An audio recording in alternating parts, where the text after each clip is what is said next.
Breaking news today on Sekulow as Democrats announce a plan to pack the Supreme Court by hostile takeover. We'll talk about that and more today on Sekulow.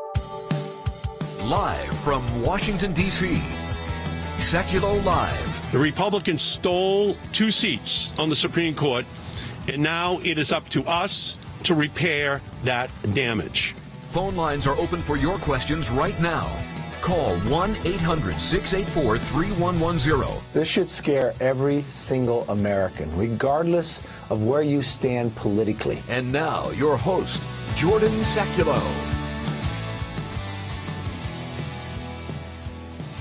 Now, information on the reforms that they may try to push forward into the federal courts, specifically on the U.S. Supreme Court. We now have members of Congress, including the chairman of the Judiciary Committee, Jerry Nadler, bucking the Biden administration, bucking also Nancy Pelosi, who has said she wasn't ready for this.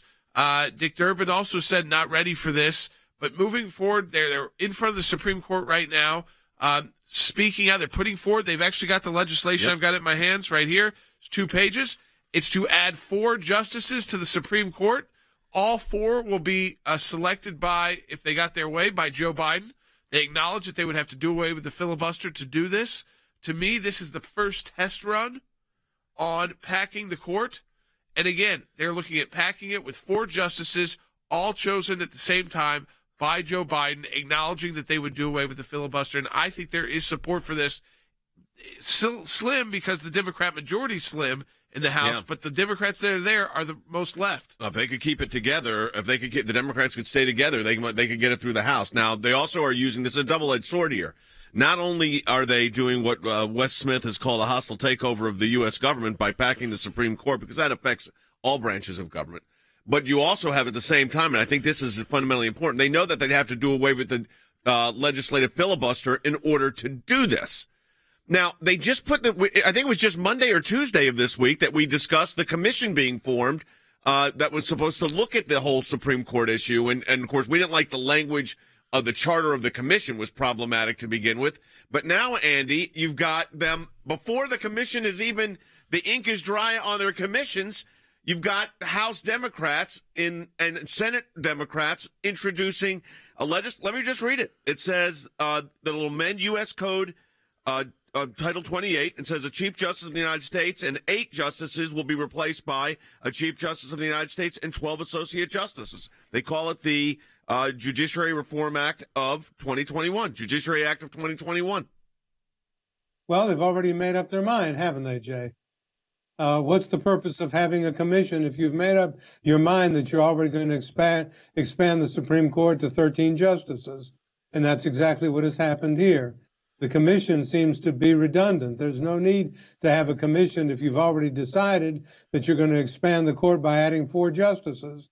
And it seems that there's a disconnect, perhaps, between the White House and Congress in terms of what the plan is. But the Congress, Nadler and Hank Johnson and Ed Markey and so forth have already gone on and made their decision that they're going to hostilely take over the Supreme Court of the United States, and that's exactly what they're doing. And they're doing it by adding judges to the court. But Jordan, this is a test run, right?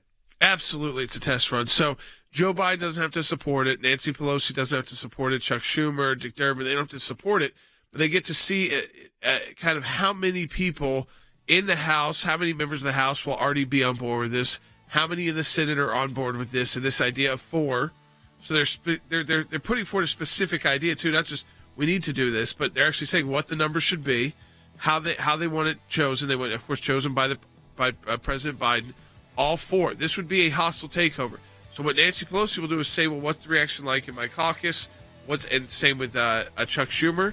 And then Joe Biden can kind of say, well, I think my commission we should wait on my commission, or this will be the model for the commission, this kind of legislation. So take your calls, 1-800-684-3110. What does this mean for the future of the Supreme Court, the future of our country, if Democrats have their way with this? 1-800-684-3110. We'll be right back on Sekulow.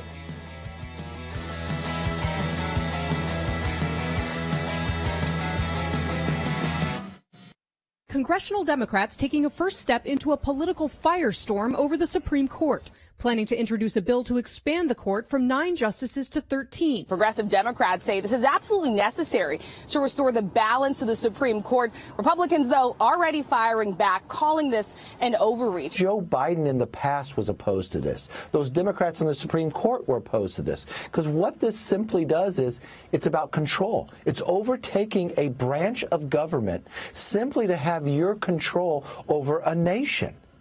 It must be the scariest thing I've ever heard them do. I never thought they would go this far. But now they're not only proposing it, they're moving it in legislation form. It's a failure of leadership by President Biden. He was right back in 1983. This was a terrible, terrible idea, just to take over the court. But he has been really equivocating, trying to play to the far left.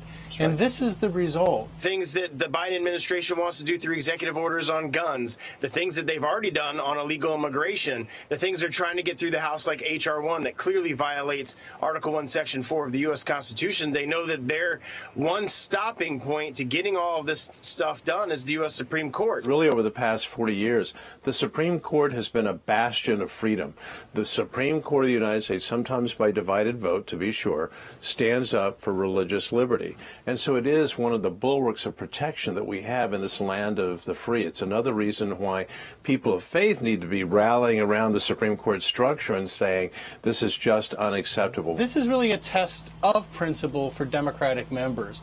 I'll be watching today to see what senators, what House members step forward and say, this is wrong. This is raw court packing. We can talk about the size of the court. Many of us have talked about expanding the court over the years. This is raw, unadulterated court packing. You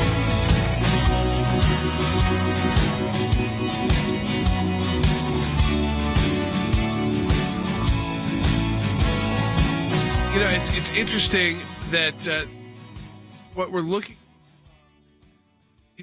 Congress. I believe it's a test run. I believe that Joe Biden would sign on to this in a heartbeat if he could do it. I believe Vice President Harris would. I think Pelosi would. I think Schumer would.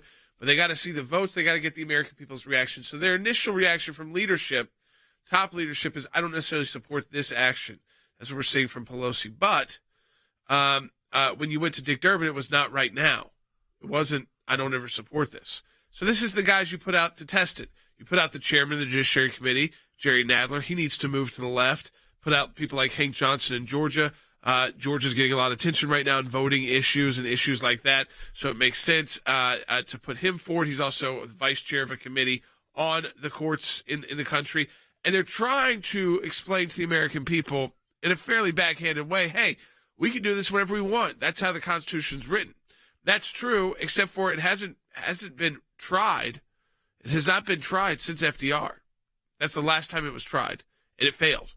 And this court makeup has been the same since 1869. So since after the Civil War, this has been the same 9. We've had the same 9 number. The only person to try to change that was told no by his own party, who controlled both the House and the Senate, very similar to right now with Joe Biden, except for he had better margins. Yeah, he had better margins, and they still said no. And they said no because court packing runs against the whole grain of the why we have lifetime appointments to the Supreme Court and why we have separation of powers and an independent judiciary. And Kevin McCarthy's right in saying this is a danger to every American. Gallup poll has said that despite what Jerry Nadler and company are saying, that the Supreme Court's people have faith in the Supreme Court by a majority, more than they've had in recent years, and certainly more than they have in Congress. So this is, you got to understand what this is. It's pure politics, but it's politics, folks, that's very dangerous. You would give 4 appointments to the current president of the United States. That's because, by the way, Stephen Breyer's not resigning. So I'm sure this is all part of the play, Harry, of what's going on here. Absolutely. So someone famously said, this particular bill is a test of principle. And we know, certainly from their actions, that the Democrats are intending on doing what? They intend to engage in a hostile takeover of the United States Supreme Court. The Supreme Court is the most trusted branch of government, and the Democrats are intent on undermining that trust and moving forward with a radical court packing plan that President Biden said in 1983 that idea was boneheaded. In 2020, Biden said the American people do not deserve to know his position. I guess we know it now. And now we know that Biden and the Democrats are intent on restructuring both the executive branch and the congressional branch to take over the United States Supreme Court. Despite Nancy Pelosi saying, well, I'm not in favor of it right now, I want this commission to work, to me it's not chance that the commission's announced on Monday with one of the goals of changing the number of justices on the Supreme Court, among other things that are very, very dangerous, okay? And then at the same time, you got Senator Markey and Jerry Nadler make the announcement today with Hank Johnson at the steps of the Supreme Court that we've introduced the bill, and it has been, a House resolution has been introduced as a Judiciary Act of 2021. Wes, you called it the hostile takeover of the U.S. government. It is. It's not just a hostile takeover of the Supreme Court. This is the only branch of the government that they do not control. And so it is their intent to complete a hostile takeover of the U.S. government. I think two of the most telling things they've said in front of the Supreme Court just now, two quotes. Senator Markey says, democracy is in jeopardy today. He's actually quite correct. But it's not in jeopardy because we have 9 justices. It's in jeopardy because of what they're doing. The other thing that they said, which I thought was just so incredible, they said we must pack the court in order to restore democracy. Yeah. What a crazy statement. It reminds me of the out-of-control Army officer during Vietnam who said we must destroy the village in order to save it. Yeah, well, it is that kind of insanity that we're witnessing. But, Jordan, they're looking at trying to pick up 4 seats. That's what they're trying to do. Yeah, they want 4 seats on the Supreme Court chosen by Joe Biden. This would be in line with if they go the route of getting rid of the filibuster.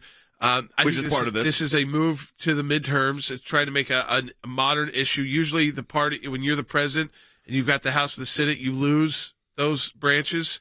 And so this is, again, it's a push to try to give a rallying issue to the left. They need the left. And they also, I think, will try to make this an issue about race. No surprise who they chose to put this forward. People out of Georgia, congressmen out of Georgia, where these issues are getting focused on right now. So can you make an issue about race in the midterm elections? So let me ask, I got to rights, yeah, like that. Exactly right. So let's go to Than Bennett first, and I got a question for Andy. But Than, process here. So what's happened? I mean, Nancy Pelosi said she doesn't really want this, but of course it's being introduced, and you got the commission. The commission just was announced on Monday, but they make the legislation today. What is the process here? Well, I'd start with that. I mean, Dick Durbin and Nancy Pelosi and Joe Biden can say anything that they want, Jay, but if they can get the votes in the House and the Senate, all 3 of those people will be on board. It is now in black and white, so you have to take this seriously. The process begins in the House Judiciary Committee and the Senate Judiciary Committee. If those committees reported the bill out, either favorably or unfavorably, could get a vote on the floor of the House and the Senate. And Jay, look, the Democrats currently hold a 218 to 212 advantage in the House of Representatives, so they could only lose 2 votes as currently constituted to move it through the House. And, of course, the Senate is a 50-50 split. That's why it ties into that debate over the legislative filibuster. But as we have said on this broadcast all week, Jay, this is a legislative process. Yep. And I will guarantee you this. If this bill landed on Joe Biden's desk, he would sign it. There is no question. Now, let me play for you what Senator Markey said just minutes ago. Expanding the court is constitutional. Congress has done it before, and Congress must do it again. We must expand the court, and we must abolish the filibuster to do it. So it's a twin-edged thing. But let me go to Andy quick on this. Then I got something, Jordan, I want to ask you about this filibuster. But let me, Andy, the court has been expanded before, and that's true. But it has not been expanded in over 100 years. Well over 120, 40 years, I guess. That's exactly right, Jay. The Supreme Court of the United States was constituted by the Judiciary Act of 1869 to have 9 members. It says a Chief Justice and 8 Supreme Court justices. The last time an effort was made legislatively to expand the Supreme Court was by Franklin D. Roosevelt in 1937 with what was called the Judiciary Reform Act of 1937. And that was happening because all his New Deal legislation was being declared unconstitutional by the existing Supreme Court. which consisted primarily of conservative Republican justices that had been appointed by his predecessors. So he says, oh, I can get around this. I'll just add some more justices to the court. For every justice that's 70 and a half, I'll add another justice. So I'll have 15 justices. But what happened with that is that his own party, the Democrats, shot it down. The chairman of the House Judiciary Committee in 1937, who was a Democrat, held up the bill for 165 days. The majority leader of the Senate died, and therefore he couldn't press forward the bill, and the bill eventually died, but new justices were appointed who then went in to filling in the vacancies of the other justices and approved the New Deal legislation. But we have been with a Supreme Court at 9 members for over 80 years, and it needs to stay that way. You don't need politicians in robes. It's the most sacred branch of the three of government, in my estimation. 1869? That's a lot more than 80. Yeah. I mean, sure, 150 years. It's been the same for 150 years. Yeah, but also they want the filibuster changed. Right. And in the midst of this, they throw out, of course, to do this, we'll have to get rid of the filibuster. And that's because there's no way they could get to 60 votes in any way after next midterm. And I don't even know if they'd have the votes for it if they did away with the filibuster. That's the thing. It's interesting, but it's a buildup. It's a buildup. It's trying to make you accept that this is an okay idea to just hand a president 4 new Supreme Court justice picks, lifetime appointments. They're not changing that. So it's 4 lifetime appointments. It's packing the court to the left, far left.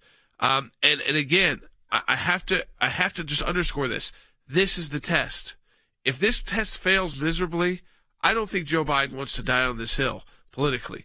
But he's going to use it as part of the voting rights push to try and turn out voters in the midterms, kind of scaring people to turn out.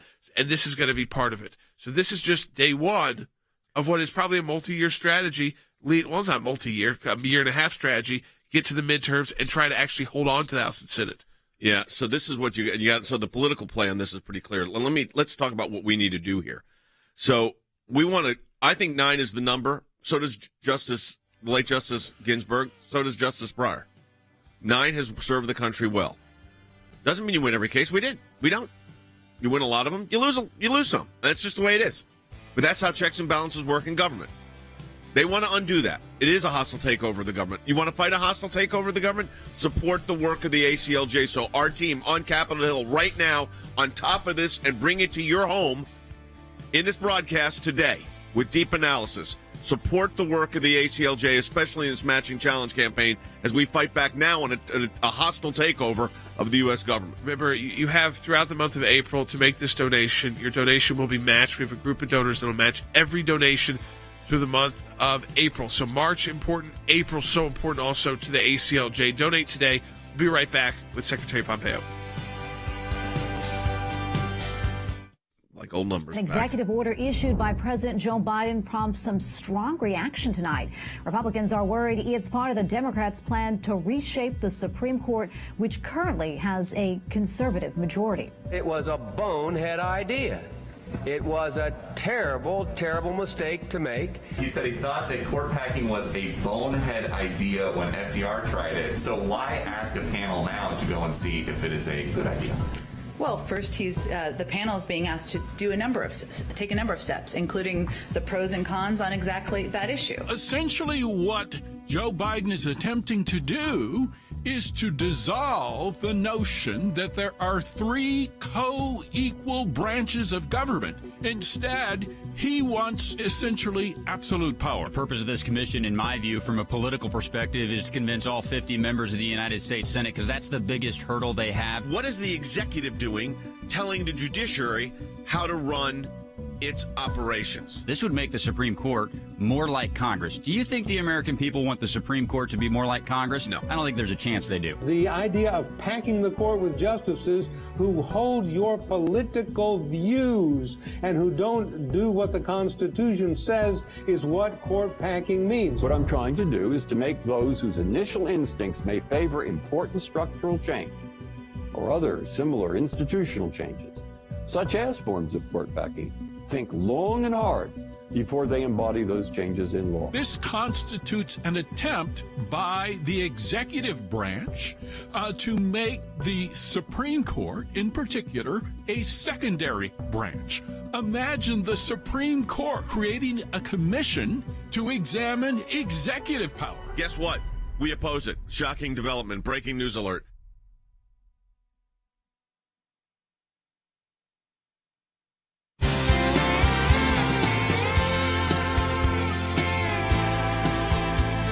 Folks are speaking out on this, especially those who have served in the highest levels of our U.S. government at the federal level. That includes our senior counsel for global affairs, Mike Pompeo, former Secretary of State, who's joining us now.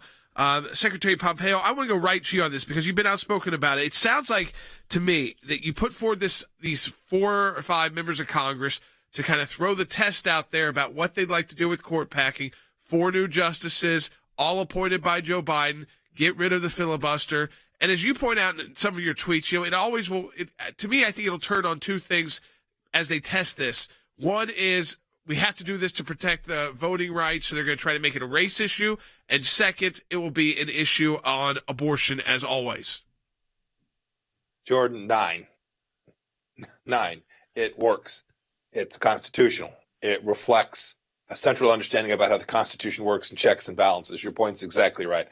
This is a power grab. I remember, Jordan, they talked about us in the Trump administration undoing institutions. They're trying to add a couple of states. They're trying to get rid of the filibuster. Now they're going to try and see if they can't convince enough Americans that the idea of packing the court to their political bias is the right thing to do. This is at the center of the American tradition, and we've got to do everything we can to stop it. I know the AClj will be very much at the center of this fight. We certainly are. Mike, you sent out a tweet today. It says our Supreme Court justices uphold the rule of law and not the emotion of law. Packing the Supreme Court to tilt favorable outcomes brings partisan politics into the courtroom. SCOTUS is the last place we need political games. But, it's kind of I said this earlier, it's a dual sword here. They want to pack the court with 4 new selections and get rid of the legislative filibuster and use that as the reason why to do it. So this, you're, as Justice Breyer said, I mean, we just had a piece on during the break. We're recording Justice Breyer, which I never thought I'd see in my, but that's great. And he's voted with me a couple times, not a lot, but probably 30-40%. But here's my question. They're really trying to do a double thing here. I mean, they want to pack the court and get rid of the filibuster at the same time, using the court packing to get rid of the filibuster. Yeah, the 2 notions are important that they go together because they can't get one without the other. And in tandem, they think they've got an argument they can make. Jordan began by talking about race. They will use this issue as a wedge to divide the American people and try and present the case for what they're attempting to do. But no one should be fooled. This is about power. This is about denying political accountability and turning the Supreme Court into nothing more than a political rubber stamp for their progressive ideas. Those twin actions, the efforts on the filibuster and the efforts to pack the court, go alongside of each other. They are complementary, and they will push on each of them just as far and as fast as they can. I think we should play Justice Breyer's quote for our audience to hear the whole quote. This is for our radio audience too, because they didn't see it during the break. This is Justice Stephen Breyer at Harvard Law School back in April, talking at Harvard Law School about basically court packing. Take a listen. The rule of law has weathered many threats, but it remains sturdy. I hope and expect that the court will retain its authority, but that authority, like the rule of law, depends on trust. A trust that the court is guided by legal principle, not politics. Structural alteration motivated by the perception of political influence can only feed that latter perception. This is, Secretary Pompeo, this is exactly, Justice Breyer's right, but this is exactly what they are doing. And they announce a commission on Monday and then put the legislation forward on Thursday. Yeah. They're going to try and bum rush this thing, move as fast and as far as they can. Make no mistake about it. It's going to take each of us raising our voice, making the case for why this is anti-democratic. It strikes at the heart of our republic. We can't let it happen. You know, to quote a former senator, it would be boneheaded to do this. It would, right? Now president. It would. Look, it just and this goes for the Republicans shouldn't do this either when we're in power. This isn't the kind of thing where one party should decide they have their moment. They're going to go drive a Republican to the ground and deny these checks and balances. This is about principle. This is about our central understanding about who we are as Americans and what makes our country unique. And we all have to. And the ACLJ has got to be a big part of this. Yep. We've all got to work really hard over these coming days and weeks, and it'll probably extend to months while the Biden administration tests America to see if it's prepared to push back against these progressive efforts. Yeah, because they throw in there, too, and we'll have to do away with the filibuster, of course, to get this done. I mean, which is like, that's no big deal. But, you also wrote about, we started this, Secretary Pompeo, which is that, abortion always kind of taking center stage in these debates about the Supreme Court. And the Title X rule change, you've talked about that. You wrote about that on our website, being published today by the Biden administration, rolling back basically the pro-life policies of the Trump administration. I mean, how far-reaching is this move by Biden to do this? So it's pretty broad, Jordan, and pretty deep and deeply immoral. The work that the State Department did when I had the privilege to lead it under President Trump, and the work that the administration did more broadly to protect every life from conception till natural death was real and important. My part was to make sure that foreign aid assistance that went around the world didn't end up underwriting so-called family planning, the rubric, the false words used to really describe abortion practices from NGOs that are underwriting other countries' efforts at abortion. We were serious about it. We were thoughtful. We were determined. We made sure that no taxpayer money ever went to underwriting an abortion. These are family-destroying activities, and now the Biden administration is opening that back up, undoing not only the Mexico City policy and all the work that we did to protect life, but now this change to Title X will fundamentally undermine this most central right that every human being has. Mike, you've got another piece. We've got a couple pieces up by Secretary Pompeo, so you're going to want to see this. Faith and foreign policy essential to our republic. In fact, that's our lead article up right now. Give us a little bit of what you were trying to get at there, because it's a very important issue of, you've made it clear that faith in the public square is not only consistent with Americans' Judeo-Christian tradition, but necessary for our republic to continue exceptionalism. Jay, Jordan, you all know American history. I saw our ambassador to the United Nations yesterday try to undermine that, talking about what a failed formation the United States had. Nothing could be further from the truth. We were founded on the set of Judeo-Christian principles that is a shining light to the world. And so for elected officials and each of us, we have to bring faith into the public square. We're a nation that has a First Amendment. It says we're not going to have an established religion, but we're going to make sure that every human being has the right, every American has the right to practice their faith that they want to, and you don't give that up when you move into the public space. And it was always important for me to make sure everyone knew I'm an evangelical Christian. I love Jesus. And I always told folks that the way I think about the world is informed by that. And if we strip that out, if we move that away, these issues are connected, right? The idea of packing the Supreme Court so that you can change things like the Hyde Amendment, you can do all of the things that run afoul of our republic and our Constitution.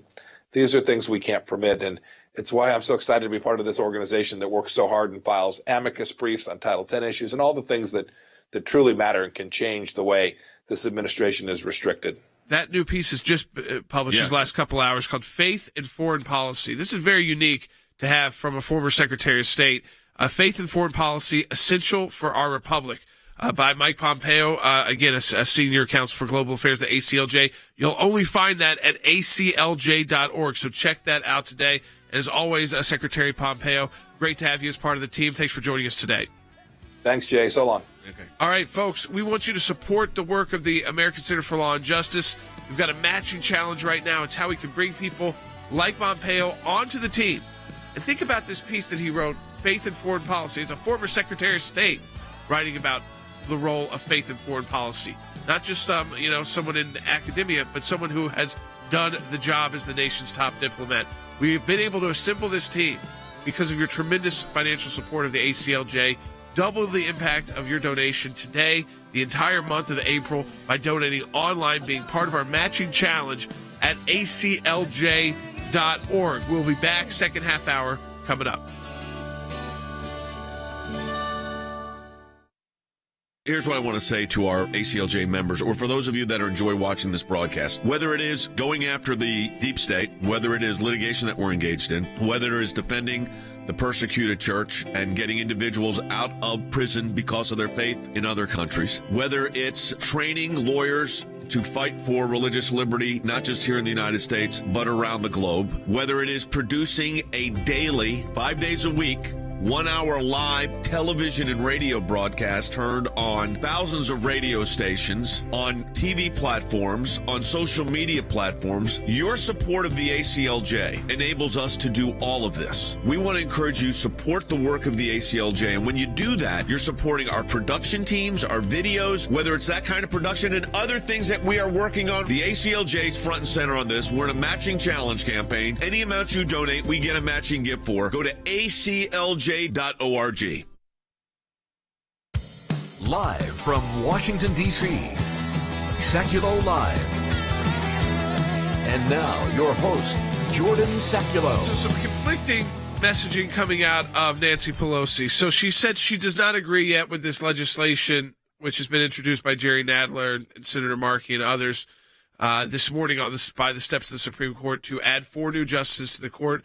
All 4 new justices would be chosen by Joe Biden and then confirmed by, I guess right now, it is a barely controlled Democrat U.S. Senate. The only way, and they acknowledge this, to get this done would be to do away with the legislative filibuster. So a lot there to unpack. But Nancy Pelosi, while saying she doesn't yet agree with it completely and she'd like to have some more time on this, because Joe Biden's got a commission on this that he launched on Monday. She did say this morning that the U.S. population, the size of the economy, quote, might necessitate expanding the size of the Supreme Court. This is, like we were talking about with Mike Pompeo, this is how you do things. You start a commission and you put out test legislation and you see what the feedback is like. You're exactly right. And you have to understand something. I think this is also hurting the court a little bit. Their caseload has shrunk over the last decades. There's been years where they've taken 70 or 80 cases. When I first started, Andy, when we first started doing the Jews for Jesus case back in the mid-80s, I said 90s, mid-80s, 40 years ago almost, they were taking 115, 120 cases. Before that, they were taking 150. They've had years now where they've taken 75 or less. But this idea of controlling a branch of government, as Wes said, the hostile takeover of a branch of government or the U.S. government, is very dangerous, and they try to rely on history, but history just doesn't support them. No, Jay, it does not. Alexander Hamilton was very careful in saying the weakest branch of government is the judiciary. And what he meant by that is, as he said, it does not have the power of the purse, it doesn't control the expenditure of money, and it doesn't have the power to execute its directives, which is vested in the president and the executive branch of government. So it's the easiest cowed, the easiest intimidated, the easiest controlled branch of government. And yet it is the most sacred branch of government, in my estimation, of the 3, because it is apolitical and must stay apolitical. It makes determinations of constitutionalities, of laws, among other things. And it's the branch that you've got to keep your hands off of, those of you who are politicians, and let it function as it has functioned from the beginning of the Republic and since 1869 with 9 justices. Very, very well indeed. Harry, one of the things that I'm thinking about from a policy perspective, they're looking at this and saying, look, you get this through, you pick up 4 seats, the votes, right now they're worried about this 6-3 conservative majority. All of a sudden, you add all these, you got 7, it's 7-6. Precisely. So they're doing the math. So the Democrats have 3 objectives. Certainly, they want to pack the court. Second, they want to get rid of the filibuster. And third, they want to smoke out and get rid of moderate Democrats who might oppose this legislation. And so many moderate Democrats are already being targeted by the progressive left within the Democratic Party because they want the government to be even more radical than Alexandria Ocasio-Cortez currently positions the government. But they'll play to the left, Jordan, here. I mean, you and Dan, Biden will play to the left.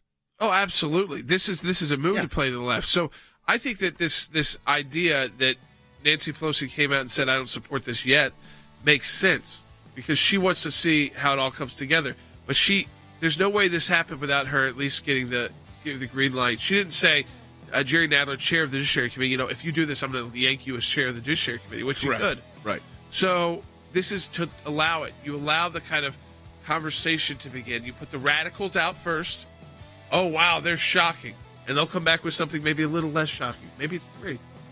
Maybe it's 3 justices. And maybe it's try to work across. I don't know. They'll do something where it's not quite as extreme sounding. But you put out the radicals first. It's a normal political strategy. And will anyone care? Do the conservatives actually raise up and say, no, we're not going to allow this? That's our job. That's what we have to do.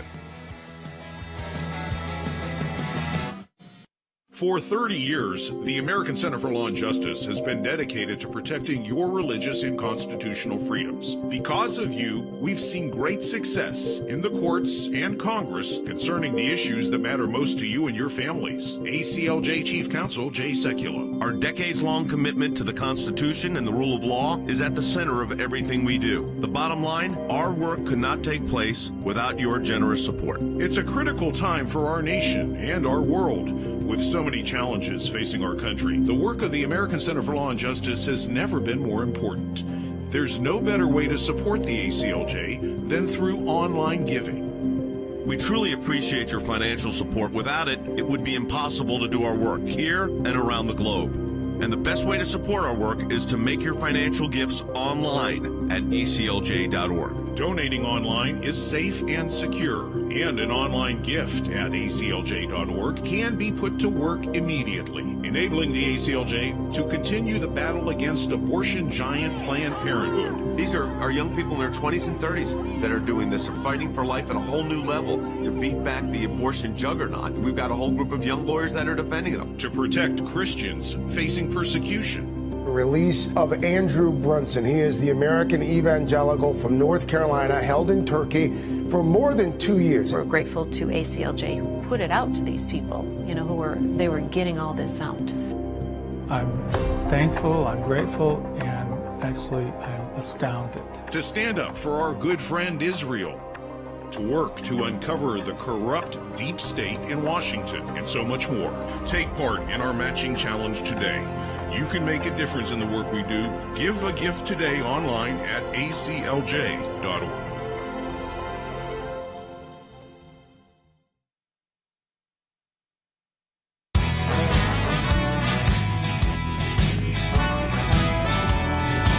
Someone wrote it as a joke on our YouTube page, but I wouldn't put it past them.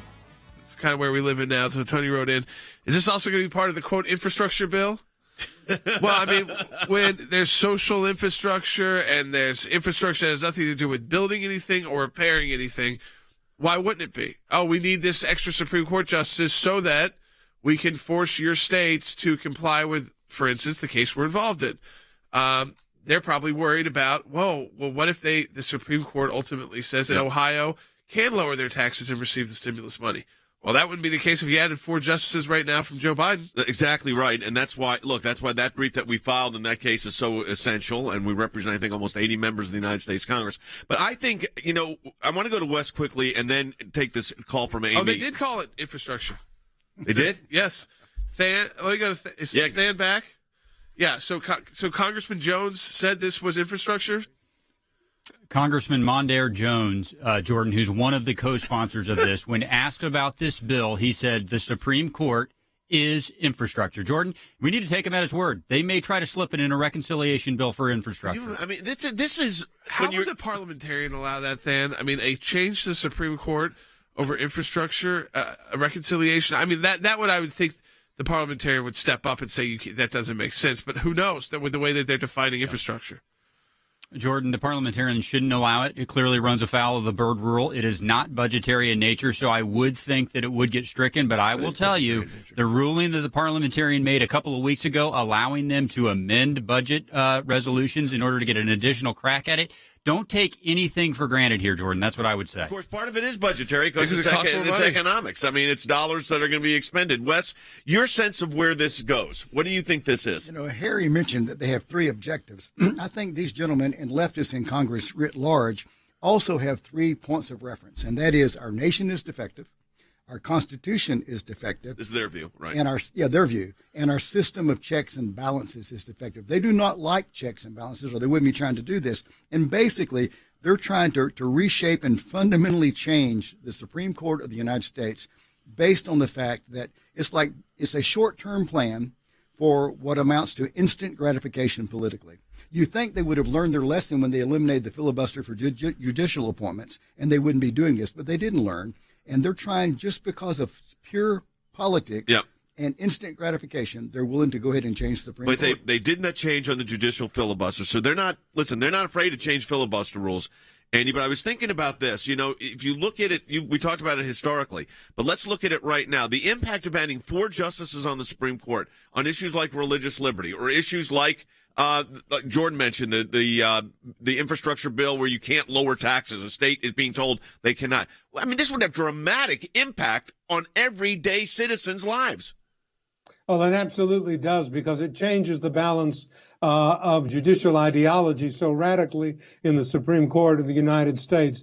I think at best we have a 5-4 division right now, maybe at best 6-3. It depends. The point is, they can't stand the fact that President Trump appointed 3 justices to the Supreme Court of the United States. They can't stand that. So the way they react against it is they simply say, well, we'll just add 3 or 4 of our own, maybe 5. Who knows what it ultimately will be? But it does affect every citizen. And my view is hands off the Supreme Court. You know, I'll tell you this, though. If you look at what they're thinking right now, I mean, let's look at it politically for a second. Here's what they're thinking. President Trump put in 3 justices of the Supreme Court. So you've got this, 6-3, 5-4 majority right now. Who are the likely replacements? I mean, anything can happen. But Justice Breyer's given no indication that he's stepping down. The other 2 are young. Yep. Sotomayor, Kagan. So I think what's happening, Harry, is the Democrats are looking at this and saying, Breyer's probably not stepping down, and even if he did, that's not going to get us there. Precisely. So I think you have to hand it to the Democrats. They know how to count. And I think it is clear beyond question that right now they are on the losing side of many of the debates that motivate the polity. But it's important to note that for progressives, our nation, our history, and our rule of law are all defective in their mind. Why? Because they're motivated by what might be called a social justice religion. And I think it is a religion. And so you cannot necessarily have a rational debate about the objectives of the radicals because they seem so transparently incoherent and indefensible. So here's what Jerry Nadler's saying. When we're saying they're trying to pack the court, here's what he says. Some people will say we're packing the court. We're not packing it. We're unpacking it. Senator McConnell and the Republicans packed the court over the last couple of years, as Senator Markey outlined. So this is a reaction to that. It's a necessary step in the evolution of the court. I didn't know the court evolved. No, I thought that wasn't the idea with the court was an institution that doesn't evolve. By Republicans. There were vacancies, and Republicans filled them. That's all. And they used the legislative power they already had. So and the they didn't have to do with the filibuster. They didn't have to get rid of a filibuster. They didn't have to do anything special. No new legislation. That's because the 9 justices remain. It's that the seats opened up, and they filled them. And they were in control. That's not packing the court. That's just following the Constitution. That's not having to put forward new legislation or anything like that. Let me go to Amy in Colorado on line 1 because I think her call is very important because this is what it's all about. Amy, welcome to Sekulow. You're on the air. Hi there. I was just wondering, besides calling our elected officials and giving to your cause, what else can we do as normal citizens? Well, I think right off the bat, remember, there's only a 6-vote margin right now in the House of Representatives, and the U.S. Senate split. And we have elections that will come up, in a year or so, at those midterm elections, in a year and a half. And if one of those branches falls back to Republicans, you don't have to worry about this moving forward at all. So that's one thing you can do election-wise, is you choose your elected officials. It is very tight in the House. It is narrow as can be in the Senate, 50-50. So a lot of this can ultimately be stopped if we fight now to make sure it doesn't happen before those midterm elections. Because this is the kind of thing you do you'd be like burning your house down. If Joe Biden thinks he could actually get this done, get rid of the filibuster, Nancy Pelosi, I think they would lose the next election cycle. So they'd give up the Speaker of the House. They would give up the Senate to pack the court with 4 more. Oh, sure they would. So this is what they're testing. Yeah. So, Than, you did a memo for us this morning showing that there's 218 to 212 is the current makeup of the United States House of Representatives. But there are a series of Democratic members that were elected by a margin of less than 5%. So, Than, my question is, because people are asking, what's the action item here? What are we going to do on Capitol Hill on this? We've got to engage every single member of the House and Senate, and we've already started it. By the way, more than 140,000 of our members have signed a petition opposing this plan already. We're taking it to both sides of the chamber, and this is why at the outset of the broadcast, Jay, you said that if Democrats keep the House together, they can get it through, and that's absolutely true. But I think we can beat it, Jay. We only need to convince 3 Democrats that this is a bad idea, and we can stop it in the House of Representatives. We're going to take it to them. And, Jay, one other... Well, go ahead. Well, one other thing I just wanted to say to Amy. She asked the right question because at its base, Jay, this is an effort to take the power away from the American people. This goes to what Jordan just said. You need 2 things under the Constitution to fill a vacancy. You need a willing president and a willing Senate. The Democrats are mad about Merrick Garland. They didn't have a willing Senate. They're mad about Amy Coney Barrett. But guess what? The American people are the ones that were given the power under the Constitution, and the American people chose a Senate to affirm President Trump's picks. This is an effort to steal the power from the American people. At its base level, that's what it is. Yeah. Now, Andy, with about a minute here. The fact is, though, FDR failed in his court packing, but where he won was the subsequent decisions on the New Deal all went to his favor. Yeah, what happened is ultimately he pulled the cat out of the bag, as they say, because the New Deal plans that were being stricken down by the Supreme Court prior to that ultimately all were passed as constitutional by a court that he then began to fill as the vacancies began to come up. So in the natural course of events, the New Deal proposals were declared constitutional, and he got what he ultimately wanted, but he didn't get the additional PAC justices that he was out to get. He did get it in the process of political evolution. So again, I think what we've got to do is you've got to be ready to battle this through the election, to the next midterm election. Because here's what they could either make it, I think it'd be very tough for them to do right now. Do not buy into the headlines that Nancy Pelosi's killed this by her statement. That is bogus. They're playing 2 sides here. They want to see how you'll react by it not being so urgent. And if you accept this without taking very loud opposition, do not trust that Nancy Pelosi is going to do your work for you here. Nancy Pelosi is just waiting for this enough to build up pressure-wise to see, should they try this before the midterm elections to try and encourage Democrat turnout, or do they need to try and get a couple more seats in the U.S. Senate because of people like Joe Manchin, and use this as an election issue? I think that's the only calculation here. Are they trying to push it before the election or after? It's not if they're going to do it. It's when are they going to do it. And the way to stop it is by standing up right now and standing up through the next election cycle. Support the work of the ACLJ. We'll be doing just that. Double the impact your donation through our matching challenge at aclj.org. The Judiciary Act of 2021. We are here today because the United States Supreme Court is broken. It is out of balance, and it needs to be fixed. The court is broken because leader Mitch McConnell, his Senate Republican colleagues, and Donald Trump broke it. We have a stilted, illegitimate 6-3 conservative majority on the court that has caused this crisis of confidence in our country. The Republicans stole 2 seats on the Supreme Court, and now it is up to us to repair that damage.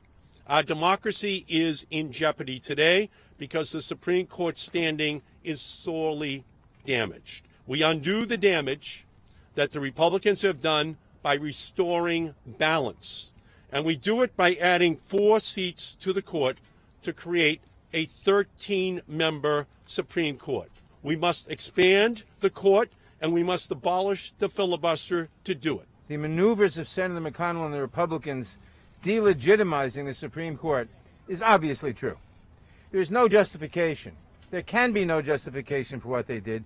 And how can Americans look at the Supreme Court and expect it to do justice, to do equal justice, when it has been so severely and obviously politically manipulated? It also will enable us to do justice and to rectify the great injustice that was done in packing the court. And some people will say we're packing the court. We're not packing it. We're unpacking it. Senator McConnell and the Republicans packed the court over the last couple of years, as Senator Markey outlined. So this is a reaction to that. It's a necessary step in the evolution of the court, and I'm proud to co-sponsor it.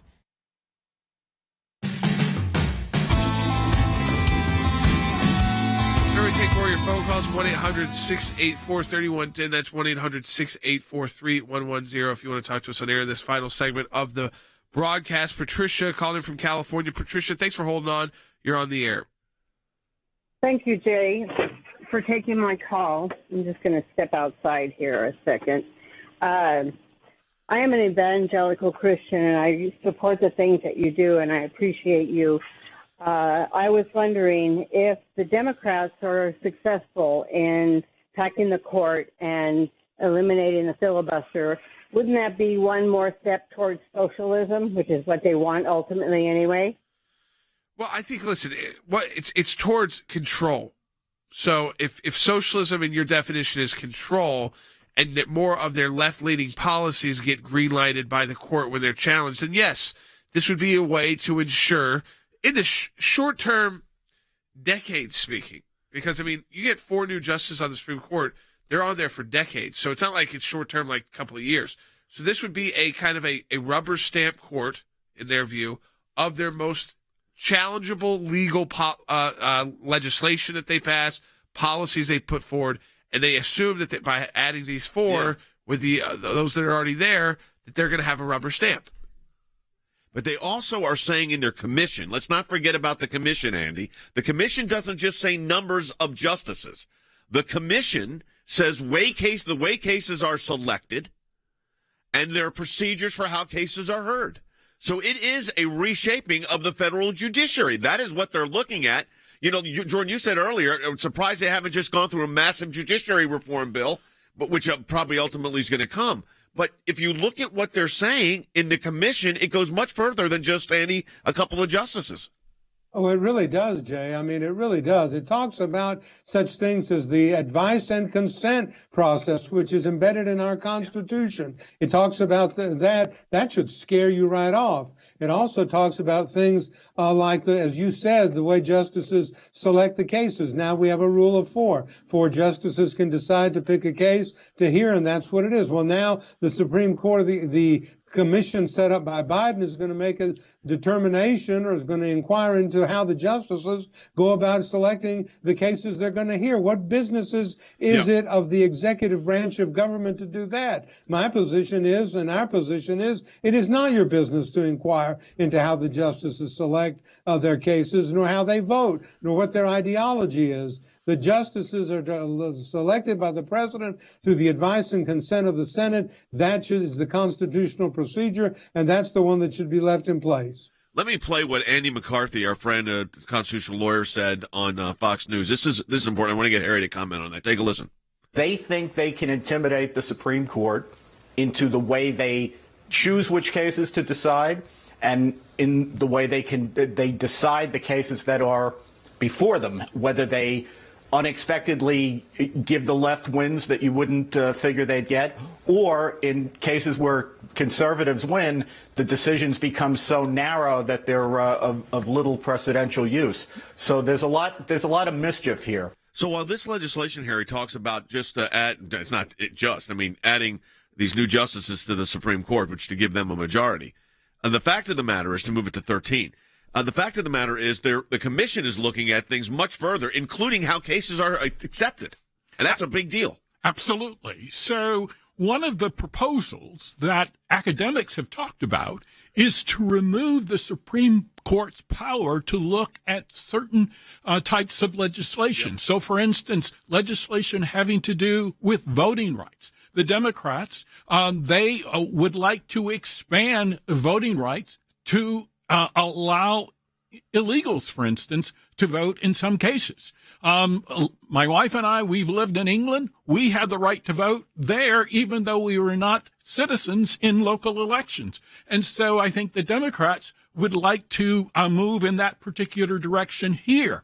And I think one of the other things that the Democrats want to do is that they want to expand the court's willingness to adopt a suspect doctrine called living constitutionalism, and that puts at risk every single constitutional right that the American people now enjoy. And it would be naive to think, Wes, that this is just tinkering with a little thing. No. This is much bigger than that. Yeah, they are actually trying to fundamentally shape the federal government and things that have been in place for a long, long time. And it's so disingenuous. I think our listeners need to really realize this. They are saying that the Republicans practice court packing.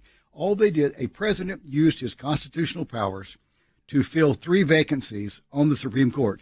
President Trump did not cause the vacancies. He did what he's supposed to do, and a Senate elected by the American people confirmed them. Right. That was not court packing. This is. No question about that. Let's go to Tom in Texas on line 1. It looks like it'd be probably the final call of the day. Hey, Tom, welcome to SecUL. You're on the air.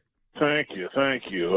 I am so tired of seeing the left-wing liberals say one thing when it behooves them and another thing when it is against them. And it's such a double standard. The American public is sitting here just walking up to the window, opening their mouths and taking the medicine because, in my opinion, the media altogether is so biased. Yeah. And they there's a certain proportion of the country that gets their news from TMZ, The View. You're 100. Look, this is a well thought out plan, though. I don't think anybody fan should think for a moment that this has not been well thought out. Not for a moment, Jay. And in fact, I think Nancy Pelosi and Dick Durbin and others coming out, I think that's strategy. They want to appear reasoned so that whatever ends up as the final package can go through. Let me say this quickly to the caller. Yes, it can be hard to cut through the media narrative, but Jay, there were 19 Democrat members of the House of Representatives elected by a margin of less than 5%. Yeah. You only need 3 of them to defeat this legislation. That's where we need to focus. But Andy, really quick, they're doing a double play here. They're looking at this as a commission, and then they're looking at the legislation, and then they're going to bring up the legislative filibuster. That's what they're going to do. Yeah. Well, the ultimate goal here is to kill the filibuster. The ultimate goal is to pack the court with ideologues of the left. The ultimate goal is to impose a system upon the United States that is foreign to our judicial philosophy, to our constitutional principles, and to our entire history. That is the goal of the left. The hard left is now in control, and they're pushing the agenda. And this idea of court packing, and don't let Jerry Nadler tell you it's unpacking, that's a bunch of garbage. It is an attempt to pack the court. It failed once. I hope it fails again. But Jordan, you think this play is way beyond just court packing. It's the political plan. This is really for the congressional elections. Oh, absolutely. This is a move that they're going to. I think that they don't have the votes right now even to do away the filibuster. They don't have the votes with Joe Manchin in the Senate, but they need something to rally around. They want to make it a race issue. They want to make it an infrastructure issue. So that's why with the commission, with this legislation, with the people who introduced the legislation, this is a 1.5 year long project to get to doing away with the filibuster and adding 4 seats to the U.S. Supreme Court. So you've got the far left doing some of the bidding for it, and then you've got the Biden administration putting together the commission to do it, and they will try and do this as a way to get out the vote, which is much more difficult in midterms than it is presidential election year. So we've got to keep our outrage on this very high. I'm already seeing way too many conservative media outlets saying, well, Nancy Pelosi said no to this.